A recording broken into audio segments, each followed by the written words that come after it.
Now let's finish up the set with 1967. Cat and Dupli-cat was released on February 22nd, Maurice and Mike on the coast. Tom's latest attempt to catch Jerry becomes far more complicated when another cat, who's orange but not lightning, unexpectedly enters the picture.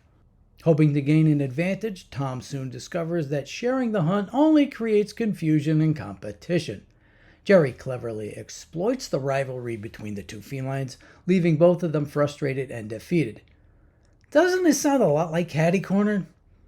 It basically is, except this time they're on a boat and on the docks, shades of Mouse and Garden. I'm sure Frizz appreciated the tribute like he did with Cat Concerto. Speaking of music, Terrence Monk and Dal McKinnon are back for more singing.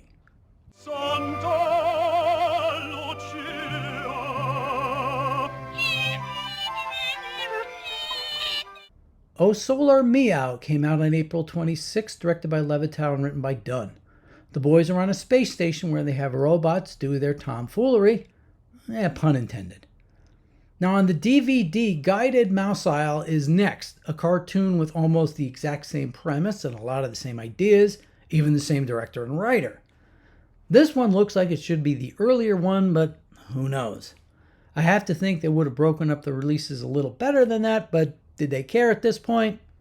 Probably not. N Rodent was released on June 7th with Levitow directing, Ogle on story, and Brandt doing the music. Jerry's the drummer for a jazz band. Needless to say, the band's melodious tones wake up sleeping Tom, causing him to try to figure out a way to quiet them. Permanently. In a sense, this is a more elaborate version of Goodnight Elmer, with pretty much the same ending. Now, is this a tribute to Joe the bartender from the Jackie Gleason show? Sure looks like it if you ask me. Cannery Rodent came out on July 26th, Noble co-directing, Chuck on story, and Elliott on music. We're back at the docks, but instead of a boat, the boys end up in and out of a canning factory. So all the conveyor jokes are in play, just no powerhouse. And the shark comes back for more fun. Kind of goes in a lot of different directions you don't quite expect. The cannery provides one of the Jones era's most complex settings, so they figured like shaking things up a bit.